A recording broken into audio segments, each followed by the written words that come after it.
Hello, and welcome to this webinar sponsored by USAID's Sustaining Health Outcomes through the Private Sector, or SHOPS Plus project. My name is Pam Riley, and I'm a Senior Digital Health Advisor with APT Associates. For those of you not familiar with SHOPS Plus, it is USAID's flagship initiative in private sector health, which seeks to harness the full potential of the private sector and catalyze public-private engagement to improve health outcomes. There will be 4 presentations during the next 60 minutes. I will be providing an overview of a brief that we have just published on our website that highlights some lessons and best practices from e-voucher programs. I will be followed by 3 of my expert informants for this brief: Benoit Renard, CEO of Triggerize, then Matthew Wilson, currently Senior Technical Advisor at PSI, and Anna Gorter, a consultant with deep experience in voucher design and evaluation. So let's begin. To set the context for our topic, we are defining e-vouchers as digital versions of what we would call traditional vouchers, which are health financing tools in the form of tokens, which can be exchanged for free or discounted services at participating clinics. Vouchers are a subsidy mechanism, and e-vouchers are a form for distributing the subsidy through text message, smartphone apps, or electronic cards. So why focus on this topic of lessons learned and best practices for e-vouchers? In short, e-vouchers are on the rise, and there's been a gap in the literature on what's working and what's not. E-vouchers are part of the broader uptake of digital health applications that extend reach and provide efficiency in public health programs. And family planning programs have been early adopters of e-voucher models. Our interest is focused on the use of e-vouchers in family planning programs, but our lessons for the brief were taken from other development sectors using vouchers as well, including agriculture, humanitarian aid, and malaria programs. The voucher process consists of a number of elements listed in the table on the right. And the important thing to note is that these same elements exist whether the vouchers are distributed in electronic or paper form. Programs may vary in complexity, but they all incorporate 4 categories of actors within the larger system.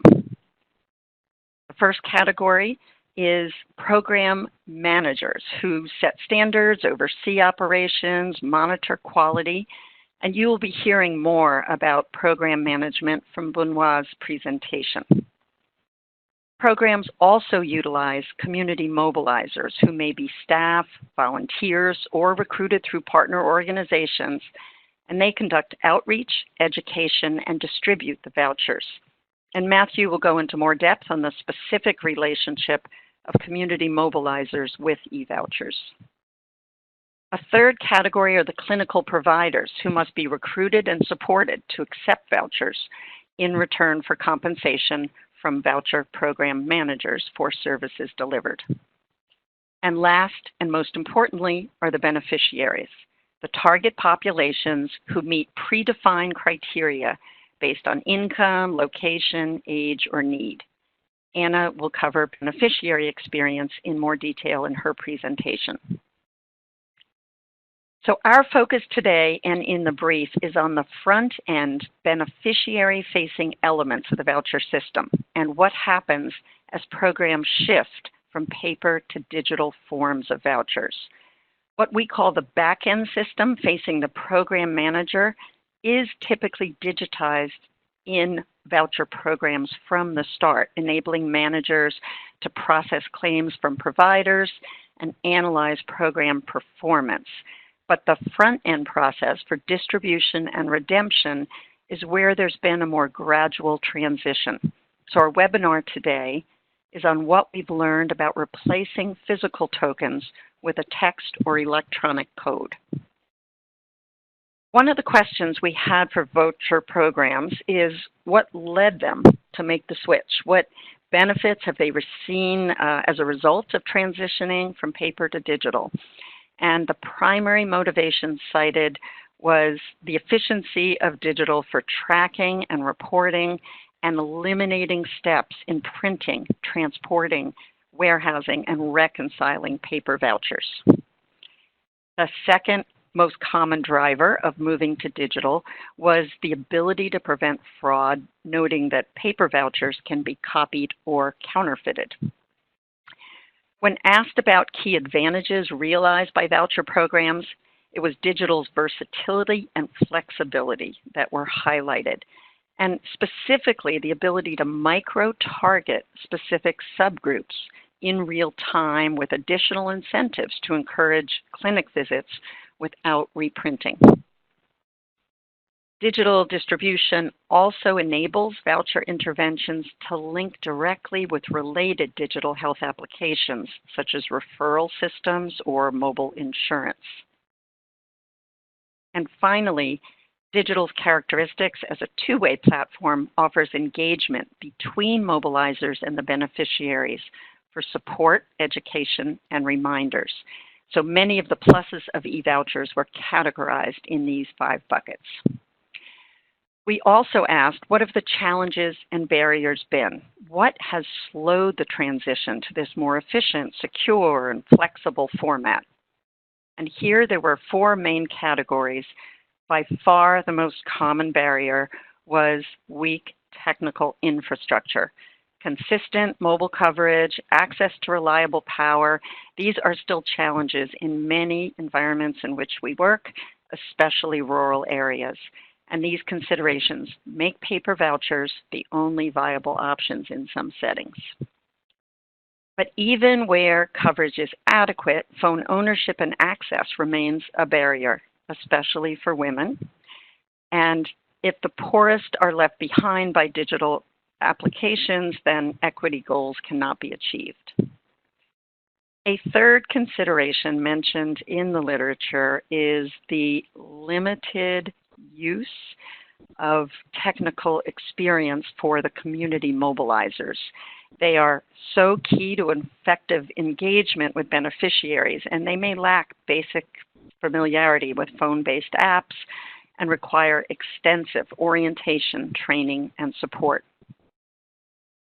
And finally, we found in a number of programs that voucher beneficiaries expressed a preference for paper or plastic cards, preferring something tangible, or as one informant put it, in our country, the eyes are in the hand, and touch is missing in modern digital technology. I'm going to switch gears a bit and say that we looked for data related to cost comparisons on this subject. What might programs be expected to invest and to save by transitioning to digital? And we found very little literature on this, suggesting that it's an important area for future research.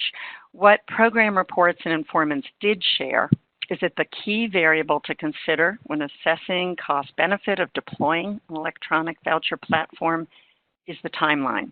For short-term programs, investments in digital may not be worthwhile. Some of the cost categories are listed here, and you can see that for digital, many of the costs are one-time in contracting or software development, whereas paper vouchers require more recurring costs for printing, warehousing, reconciling.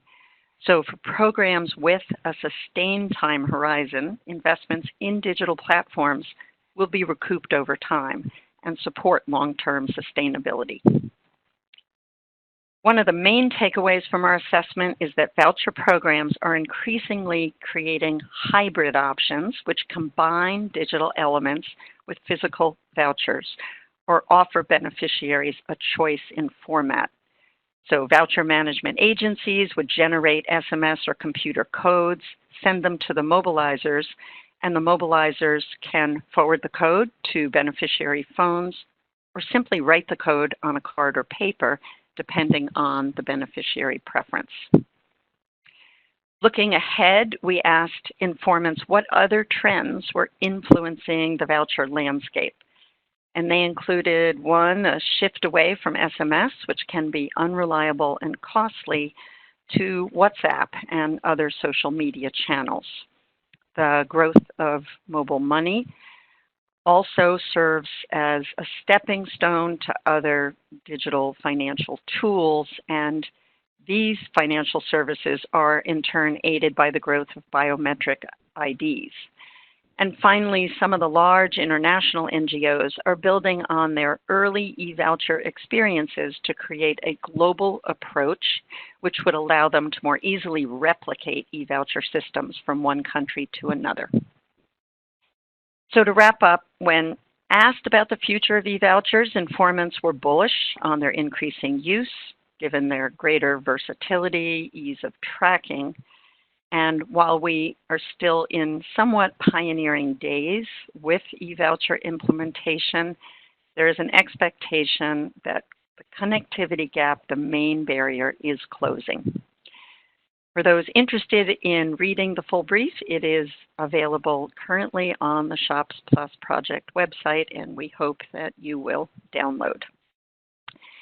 So at that, I am going to turn now to my fellow panelist, Benoit Renard. He is co-founder and CEO of Triggerize, which is a global nonprofit social enterprise that builds platforms to motivate users to adopt healthy behaviors. For the past 15 years, he's been exploring different dimensions of social impact using ICT for development and alternative business models in diverse organizations in Europe and South Africa. Benoit, over to you. Thank you, Pamela. Thanks for the introduction. So very briefly, I'm not going to spend too much time describing what Triggerize does. Again, we are a non-profit. We're registered in the Netherlands, and we were born 5 years ago. The key dimensions of Triggerize are around the ability to aggregate funds. So one of the specificities of our platform is that we invite donors to aggregate their investment and to support performance-based financing mechanisms. Another specificity of our platform is that we use nudges. So as we interact with the different users and actors of our ecosystems, we tend to trigger a behavior change by using reminders, subsidies, discount, associated offers, and messages to actually bring them to either adopt a behavior or sustain it. And then we have the ability to attribute impact by inviting all the ecosystem actors and the end beneficiaries to register their activities with the platform, and therefore enabling us to identify the most effective initiatives. Next. A very brief description of the way this works. Sorry, can you go one slide before? Sorry. Oh, okay. So there's one slide that went missing. I'm very sorry about it. So just to tell you about how the platform works.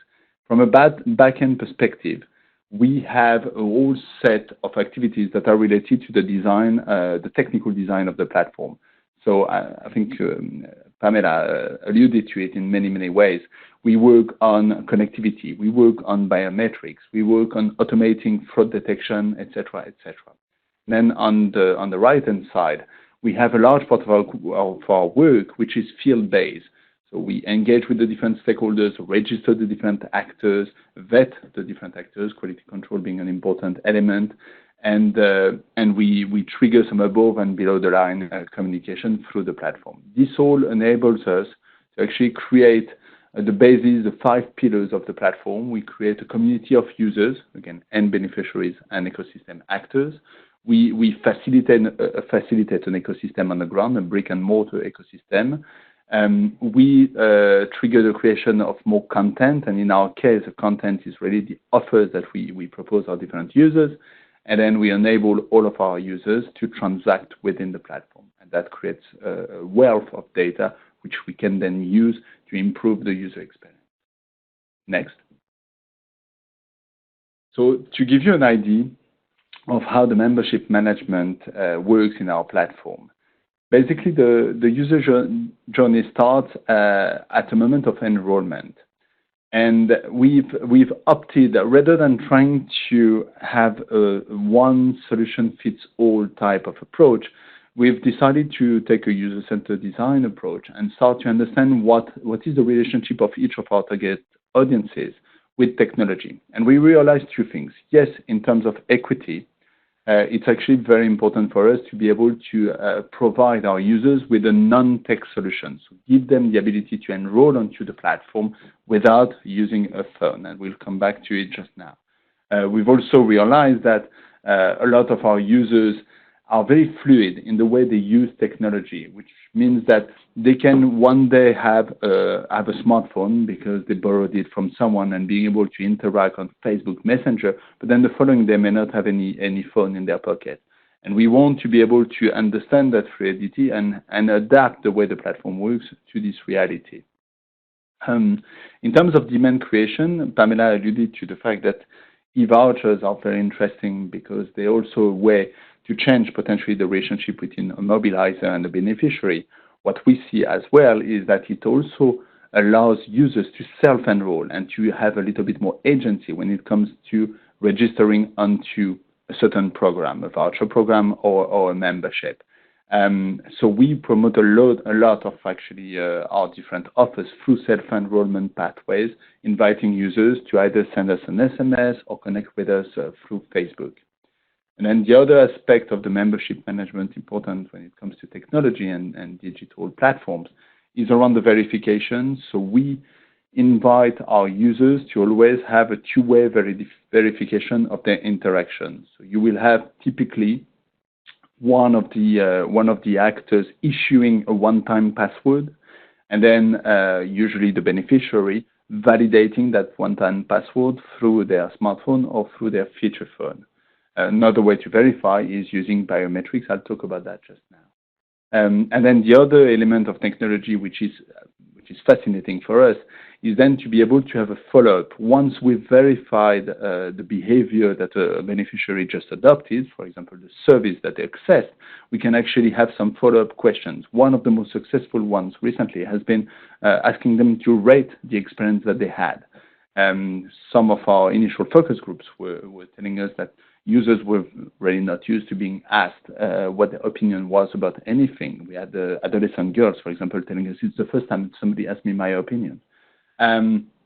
So rating is a very, very powerful element that is associated to an e-voucher or a digital platform. And then follow-up questions are also very interesting to also allow users who may have a real issue, either safeguarding or potentially a quality issue, to be able to notify us of it and being reached by our different teleoperators in a very short period of time. Next. So to give you an idea of how we make the two types of world coexist, the no-tech and the high-tech world, our users typically, the ones who don't have a phone or don't want to actually use their phone to register onto this membership, are given a smart card. So it's basically a paper voucher, but with a unique identifier, which is in the form of a QR code that user can keep with them. It has the benefit also of giving value to the membership, especially in the programs where the membership is not free, which is our case in India. That card has no value until it gets activated. That activation is inviting the mobilizer to input a couple of information about the end user and more importantly, the photo of this user. So we are taking basically a digital imprint of the face of the different users. Once this is associated, then we can actually move into the verification step. So our user will go to one of the providers, access one of the free services, for example, and the way they will verify their identity is to show the QR code, get the QR code scanned, and get their face scanned as well. And the system, the software will verify whether this face has been met before and whether this is actually a valid user, a valid beneficiary. One of the advantages of this system is also that if the user actually wants to potentially use another mean of verification, like an SMS, it is also possible. Another very, very important point here is that we are mainly using biometrics when it is associated to usually free services and to a high reimbursement rate. We tend not to use it when the verification is on a behavior that either is a non-impact behavior, like accessing, for example, a free haircut in a salon, or when it's about redeeming loyalty points, where here the biometric verification would sound a bit more cumbersome. So maybe the takeaway on this point is the fact that we, again, always try to ensure that the user experience from an actor point of view is always as simple as possible to avoid creating unnecessary barriers on the ground. Next. And then among the many benefits, and Pamela alluded to quite a number of benefits, in our case, we really favor real-time data, which has one constraint. It means that our ecosystem actors need to be somehow connected to a telecom tower, either by using SMS or, even better, having a 3G connection. And the reason why we insist on this is because we see the benefit of real-time follow-ups, especially follow-ups of abnormal trends. We can do automated suspension if we detect something absolutely crazy in the platform. The software itself will suspend the actor, and that's not the kind of thing you can do after 2 weeks verification. And then more interestingly, in order to actually optimize our program, we can start to actually use things like GPS locations to start to improve and optimize the way our different programs are implemented. That's it. Thank you so much, Benoit. There's, I think, a lot of opportunity for learning from the triggerized model. One of the things I think your model really highlights is the importance of linking both the supply and demand incentives. And I think you also made some really great points on how digital platforms can be used to measure interactions in new ways.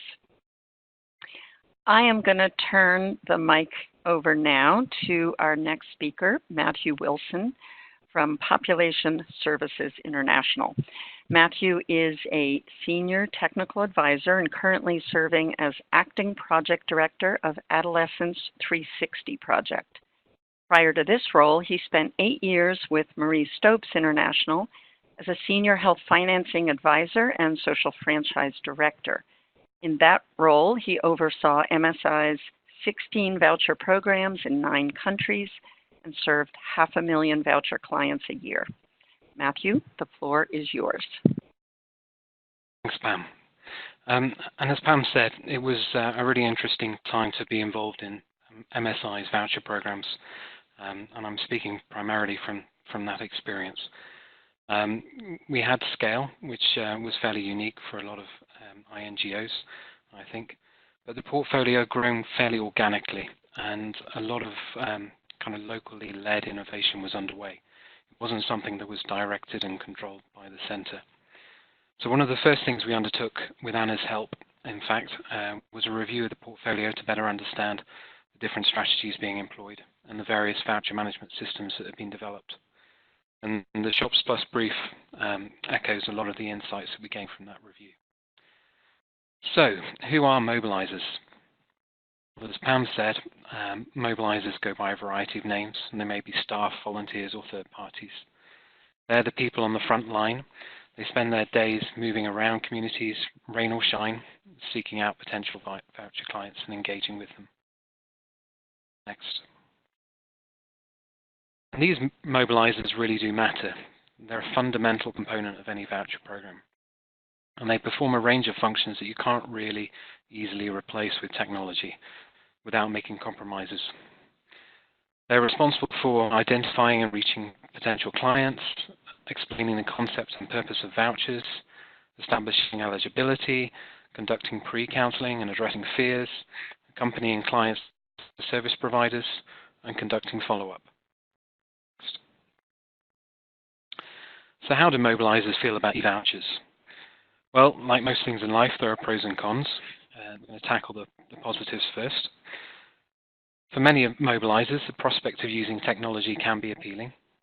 That in itself builds mobilizer motivation levels, and it can improve compliance with processes. Next. There are some practical benefits too. E-vouchers can't run out like paper vouchers. One of the biggest challenges we faced in Uganda was managing the stock of barcoded vouchers, procuring them, warehousing them, activating them, and then distributing them to mobilizers spread out across the entire country. It was a huge headache for management, and without paper vouchers, mobilizers lost their source of income and became inactive. It can also make it quicker and easier for voucher distribution and redemption to be reported and validated, which means mobilizers get paid sooner. You really can't overestimate how important this is. In every one of our voucher programs I worked on, the biggest factors in mobilizer motivation and retention was not the size of their payment, but the speed of the payment. In one of our voucher programs, the protracted process of reporting, validating, clearing internal financial processes, and releasing payment could take as long as 2 months. I'm happy to say that's no longer the case, but it isn't uncommon. Next. One of the critiques often leveled at voucher programs, not necessarily fairly, is the incidence of fraud. I say the critique is not necessarily fair because most supply and demand side investments in the health system are prone to fraud. You just have to think about procurement kickbacks, moonlighting of public sector providers, leakage of products into the private sector, under the table user fee, and the list goes on. But of course, that doesn't mean we shouldn't try to mitigate the risk of fraud, and as Pam noted, e-vouchers are often touted as one such fraud risk mitigation strategy. This is important to mobilizers too, not just program managers. No one likes their integrity being called into question, or the actions of others jeopardizing their livelihoods. Paper vouchers with unique identifier codes are commodities, fundamentally. And when you eliminate paper vouchers, you no longer have the risk that mobilizers are going to lose them, damage them, or have them stolen. Of course, there's a flip side to this. Now it's their mobile phone that they need to ensure they don't lose, damage, or have stolen. Finally, using e-vouchers can generate performance data for mobilizers and provide them with a means of conducting follow-up via client mobile numbers. This is important for a number of reasons. For instance, they can follow up with voucher recipients who haven't redeemed their vouchers. This is important for beneficiaries too, as it often takes more than one interaction with a mobilizer to address clients' fears, misconceptions, or reservations. Next. However, there are some significant challenges. Mobile reporting and e-vouchers go hand in hand. The prospect of being able to report and aggregate client profile data so efficiently often leaves M&E functions going overboard with data collection. Eligibility questions expand into nice-to-know information. A dozen questions quickly grows into 3, 4 dozen. These take a long time to administer, and it negatively affects the client engagement. I remember spending a couple of days with mobilizers in Madagascar who'd been asked to switch from client registers to a mobile platform. Madagascar was one of MSI's highest performing voucher programs, but the mobilizers were really struggling with this transition. The M&E team in the capital were so excited about the potential of this tool to report and aggregate data that they generated no less than 50 questions. Clients were confused by the questions and found them intrusive and time-consuming. Mobilizers were embarrassed to ask them and worried that they would put them off, and sometimes skipped the non-essential questions or filled them in themselves. But as soon as we rationalized the questions, that transition accelerated. The scale of the voucher program is important too, not only because it's a source of income for mobilizers, but you need to scale in order to keep providers motivated and to justify the investment in the voucher management system. To give you an idea of what sort of scale we're talking about, at MSI we used to say you needed a minimum of 10,000 voucher clients a year, and we actually closed down voucher programs that had less. But one of the most fundamental challenges that mobilizers face is that e-vouchers narrow the potential market, which makes the mobilizer's job exponentially harder. Typically, our paper voucher programs were achieving 50,000 voucher clients, whereas the e-voucher programs were only achieving 2,000 or so. It's not only a question of finding clients who have a working mobile. Contraception is a sensitive subject, and women and girls are often uncomfortable having anything related to contraception on their phones, whether it's explicit or not. As a sector, we often make assumptions about the acceptability of technology, whether it's e-vouchers, biometrics, etc. And it's really important that we test these assumptions. Having identified a potential voucher client, next slide. However, having identified a voucher client, mobilizers frequently encounter technological challenges, as Pam alluded to. We experience problems with the devices, the software, the connectivity across pretty much every context in which we operated. Now, voucher programs typically work with the private sector providers, so they're not necessarily located in the most remote geographies, but nonetheless, connectivity problems remain a challenge. There are solutions to the challenges with devices and software. You can buy devices and lock them, and you can use off-the-shelf, tried and tested software. It is sensible to anticipate challenges.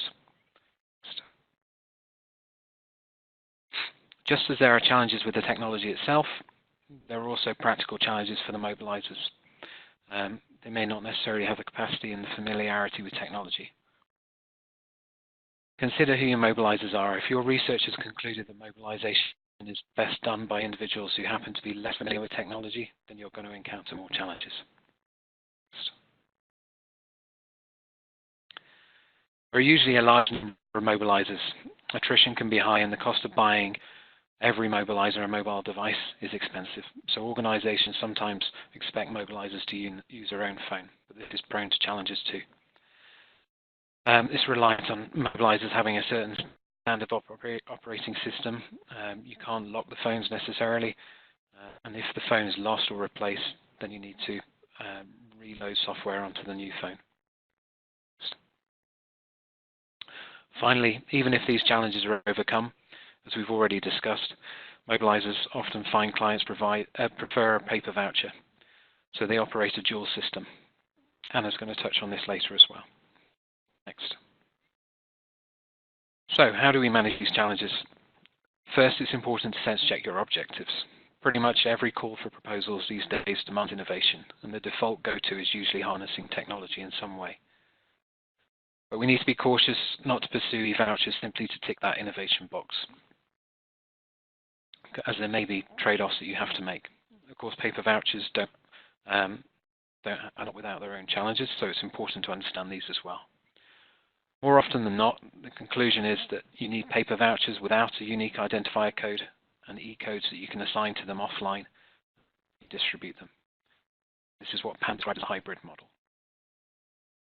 Secondly, value the role of the mobilizers. Don't try to replace them simply because they're a cost driver or a challenge to manage. Remember the behavior change pathway and the role that interpersonal communication and human interaction plays in supporting women and girls to move along that pathway. Next. Train mobilizers and provide regular supportive supervision. Supervision is so often neglected. There are often hundreds of mobilizers spread out over wide geographical areas, and it's a headache to manage them. But you can't assume that performance-based pay alleviates the need to supervise them. It really doesn't. At the same time, recognize that attrition can be high, particularly if they're poorly supervised or paid late. Don't overwhelm mobilizers with new data collection demands. Now you have a tool for efficiently reporting and aggregating client data. Only backfires. Next. And finally, consult, pilot, listen to your mobilizers' perspectives and adapt accordingly. That's all from me. Thank you, Matthew. That was really valuable history of, the journey on digital interventions and how they can contribute to unintended consequences, both good and bad. So I hope we have some questions coming in for you both. For our final speaker, I am very pleased to introduce Anna Gorter, a consultant who's been involved in voucher design, evaluation, and scale-up since 1995. Anna is a medical doctor, an epidemiologist, and a public health advisor who has published extensively on the topic of vouchers, including leading the production of the World Bank Guide to Competitive Vouchers in Health. Anna, welcome to the webinar, and over to you. Okay, next slide. So first, I will tell about a short history of family planning vouchers.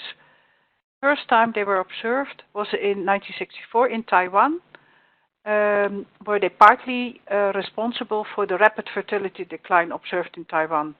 The vouchers were considered as very useful because They were a great administrative tool to channel subsidies to women and pay private providers for the family planning services.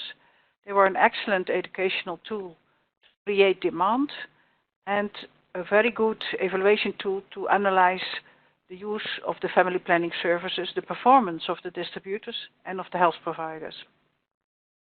The current use of family planning vouchers is more and more towards targeting the needy and the formerly unreached, such as the very poor and the very young. Slide. What is the evidence for vouchers so far, be it electronic or physical vouchers? Because vouchers work at the demand side as well as at the supply side, they reinforce each other. The result is that there is a robust evidence that vouchers can increase utilization. There's strong evidence that they actually enhance equity, modest evidence for quality, emerging evidence for cost effectiveness, and interestingly also for the capacity to change health-seeking behavior in a sustainable manner.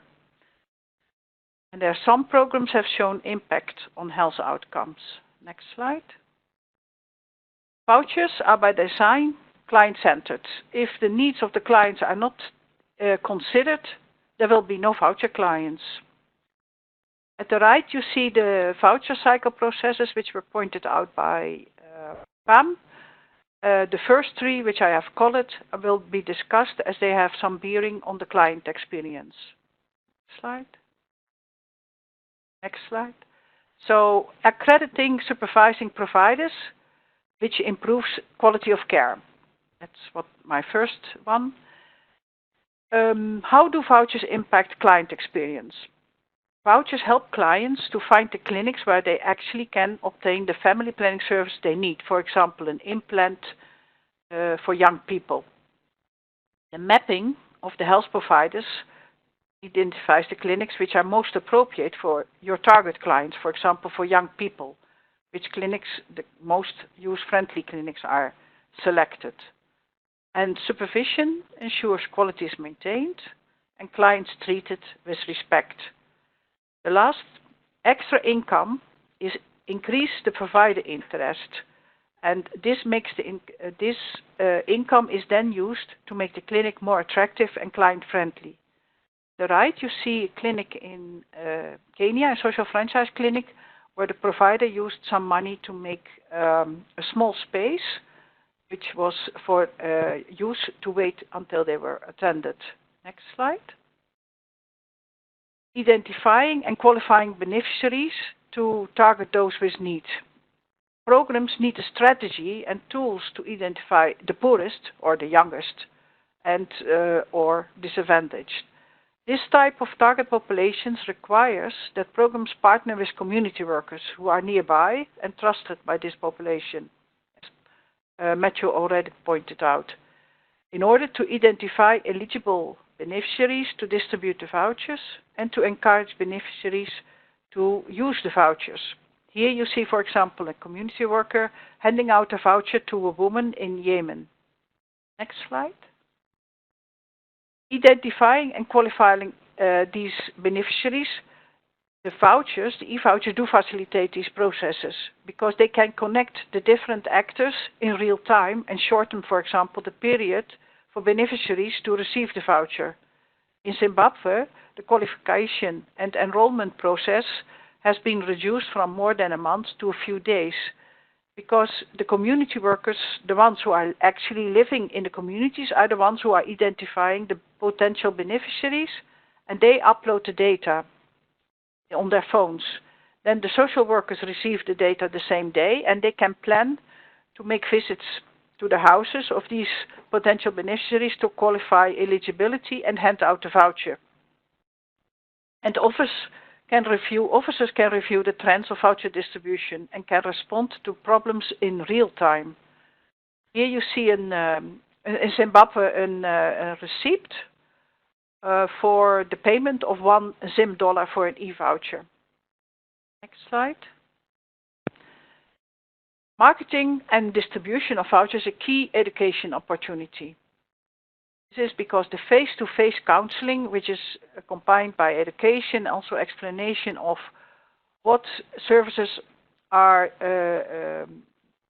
on offer, where they can be obtained, how to get there, etc., and all given in a comfortable environment in the community or even at home. At the right, you see in Pakistan a woman receiving a voucher at her own house.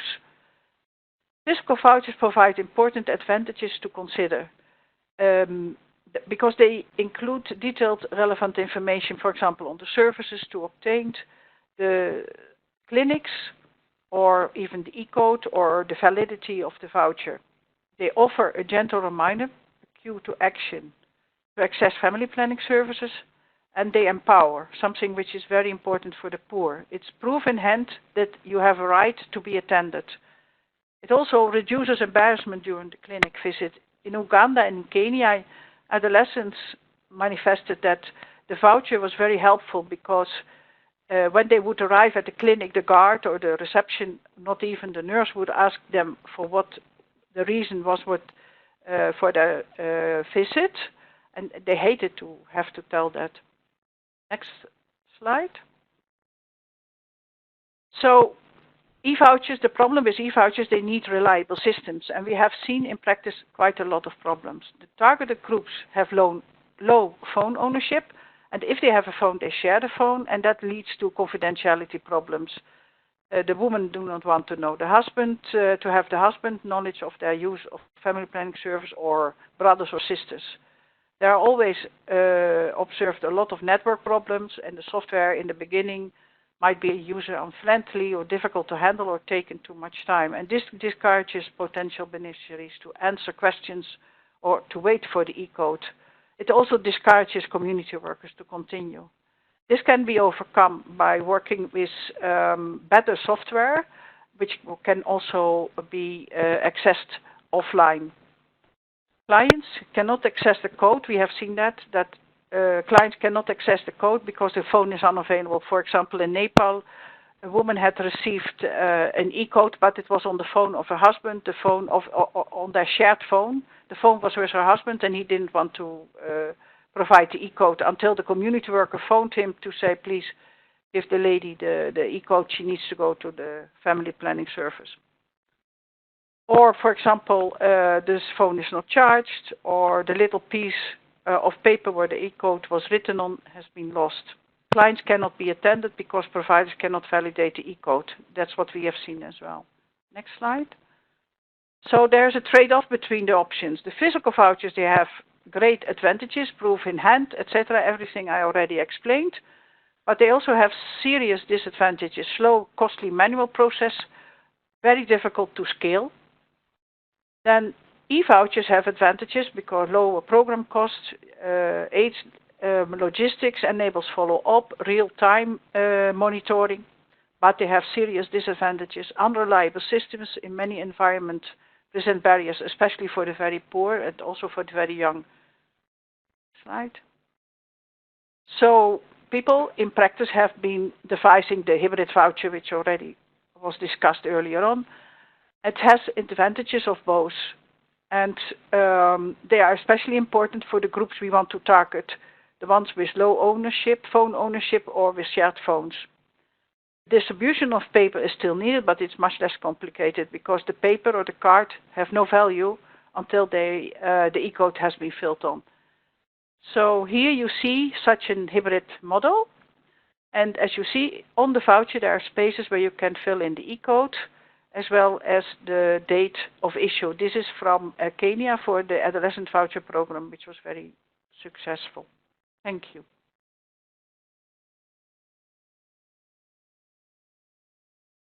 Thank you, Anna, for adding all that rich context on the purpose of vouchers and the trade-offs that we need to consider between efficiency and the benefits of the physical elements for the beneficiaries.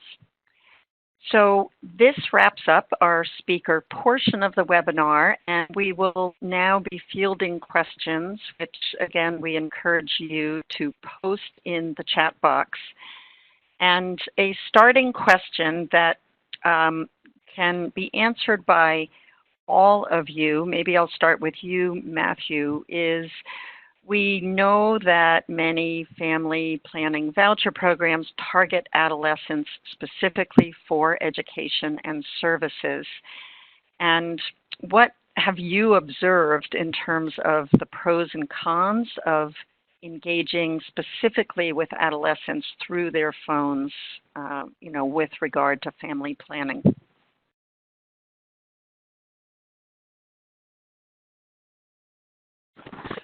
Yeah, Anna and I have worked on several adolescent voucher programs, but ordinarily they've been paper-based voucher programs, the kind of hybrid model that Anna described, where you have a voucher that in itself doesn't have any monetary value because it doesn't have a unique identifier code, but you assign an E-code to it from an app or a software that can operate offline. But in general, the technology is appealing to young adolescents, but then you have the question of availability of mobile phones, whether or not it's working, whether it's shared, whether there's a sensitivity around having sensitive information on it about contraception, or even information on it that you might perceive to be not explicitly relevant to contraception, but they perceive it to be. So that's my slightly rusty experience. Anna, do you have any observations to add just about, the relevance of age and targeting young people with phone messaging? Yes, we were hoping that we would be able that, of course there are young adolescents who have a phone, and they also in programs like in Kenya, they would give us the phone number, and we were hoping that we could follow up with them to hear about client experience with the providers. So we phoned them, and we did a test with about 500, but almost all of them were like, oh, no, don't phone me. I don't like to be phoned. I'm in school. Please phone me later, or don't phone me at all. Or they would pick up the phone, hear about the topic, and then drop the phone, or they would not even answer or block it later. So it didn't work as we had expected. I think with more adult people, with like the older youth, it could work from 20 to 24. It could work with adults, and it might start working in future. So, and also when the topic is less sensitive. The problem is that we normally work in areas where family planning services are behind. So that means with the poorest or the youngest. And those are exactly the ones who are also the scariest. They're the most scary because it's most sensitive there. So where you would like to work, you cannot use the phone. And where you can use the phone, people can get family planning services on their own. Thank you. Thank you for that. I'm going to just jump to the second question that I'm seeing here. Maybe this one for Benoit. Do voucher programs work across country borders?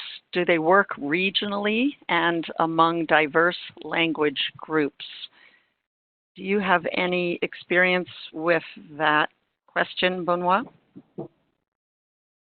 Yeah, actually, that's one of the benefits of a centralized platform, is to be able to actually apply it to multiple markets, multiple topics, and actually even multiple health areas.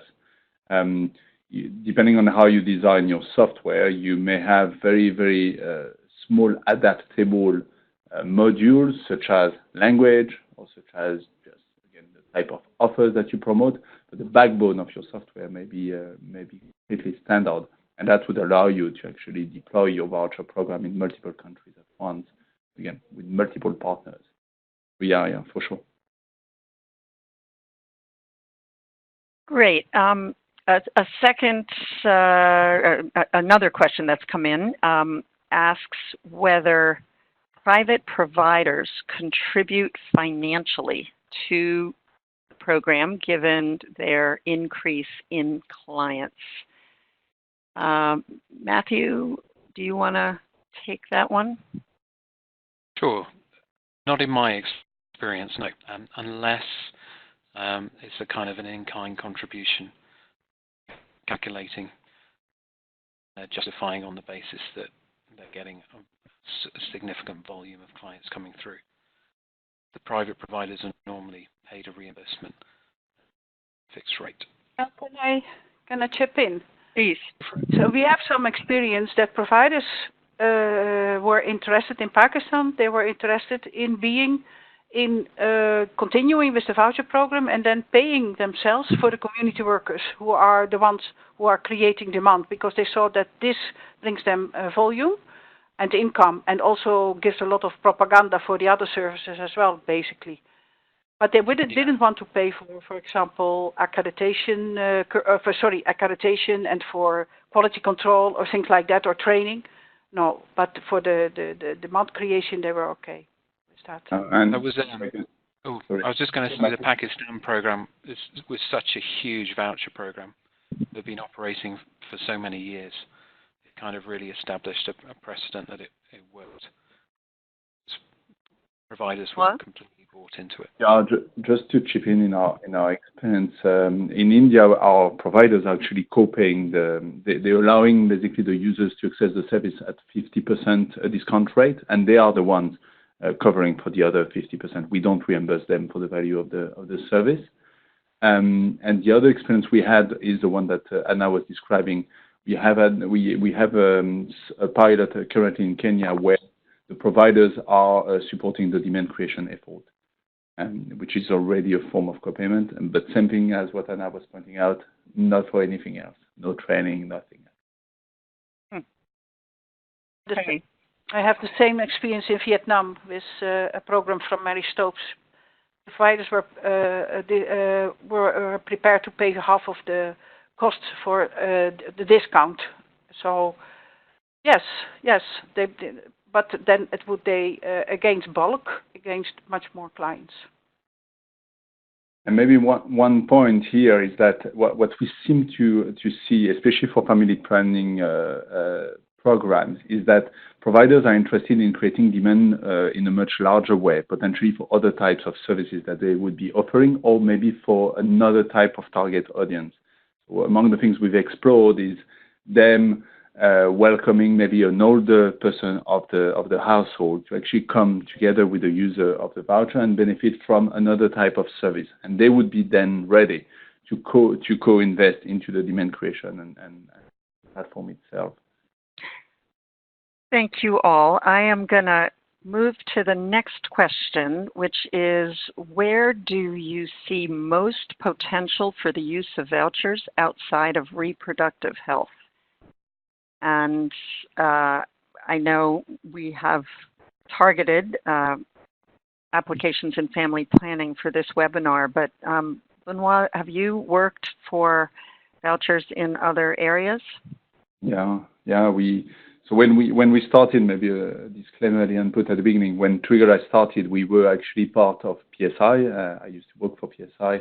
And within PSI in Mozambique, we used a lot of vouchers in nutrition programs.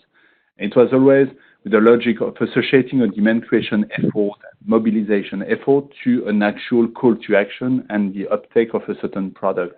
In that case, we had a program together with Gain in the nutrition world, where mobilizers would be promoting macronutrient powders and then would provide the users the ability to go to test the product by receiving a voucher. And then our system would actually try to sustain usage of those products by either sending more discounts or more vouchers or giving them loyalty points every time they would refill for the type of products. Fascinating. Anna, have you seen voucher applications outside of family planning and where they might be most? Yes, the same as what Benoit told. We worked with nutrition in vouchers for nutrition, improved nutrition in Cambodia with the government, and also for cataract. There was a backlog of people who needed cataract surgery, and we worked with vouchers for that. It worked very well. And I think they could work also for to get people into care for non-communicable diseases such as hypertension and diabetes, but it hasn't been used so far. And I think also it is very useful for preventive care, such as immunizations or other So everything which you want to promote. So it's good for acceleration of services which have a public health notion and need to be promoted among people, because it's a change in health seeking behavior what you are producing with vouchers. Okay, I'm going to jump to the next question, which I think is of great interest to a lot of policymakers, and that is, with the rise of national health insurance schemes in many low and middle income countries, what role do you think vouchers can play to complement those? Does any one of you have thoughts on what you've seen about vouchers as a stepping stone to use of insurance? No, not really. Well, in some form, when we worked KfW, German Development Bank, financed safe motherhood vouchers and family planning vouchers in Kenya. That later became the free maternity services. The free maternity service was a national policy, and that national policy is now streamlined into the national health insurance scheme. So the national health insurance company is managing the maternity, the free maternity services. Then, for example, in Zimbabwe, we are designing or trying to convert the safe motherhood vouchers into a sort of health equity card, which is a precursor for a subsidy of premium for the premiums of the health insurance. And what vouchers do is they prepare countries for future health insurance, because you need accreditation, you need pricing policies, you need a lot of things which you also are needing for health insurance. So it helps them to prepare themselves for development of that. And they can be combined also with performance-based financing schemes, for example. Exactly. I think they really are stepping stones on that, as we have been talking, the kind of back-end processes for enrolling providers. Okay, final question here is, have vouchers been used for permanent contraception, for female or vasectomy? Is there any experience any of you have had on use of vouchers for those services? We had that was the KfW voucher scheme, finance scheme, that had female and male vouchers for sterilization in the package.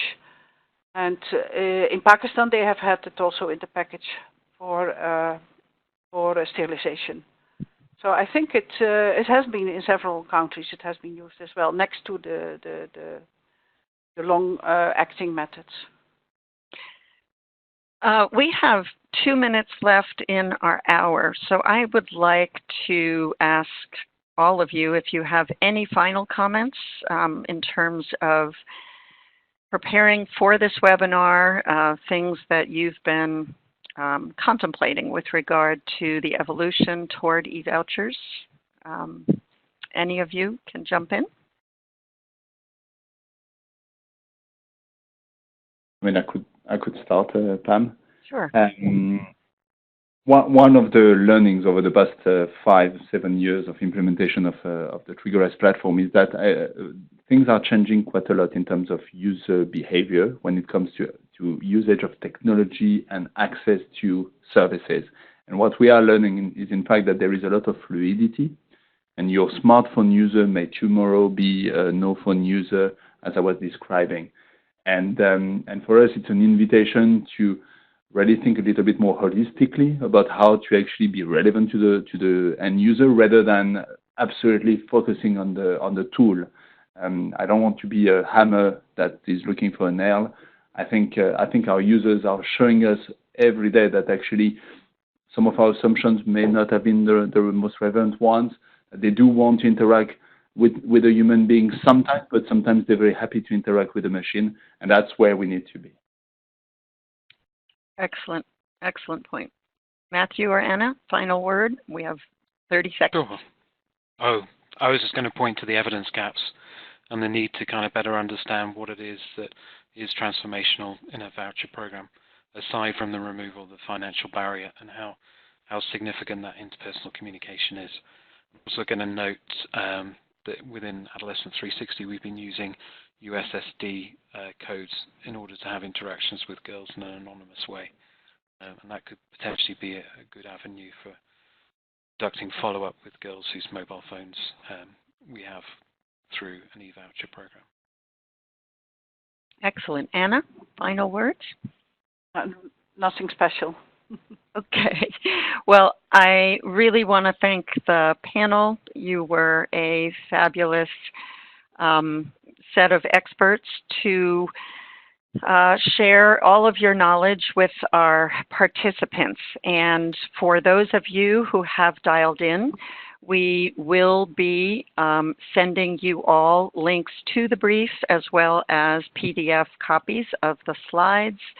This session has been recorded and will be available through the Shops Plus website, and the emails of the various panelists are shown here if you want to reach out individually. Thank you all for attending, and have a great day.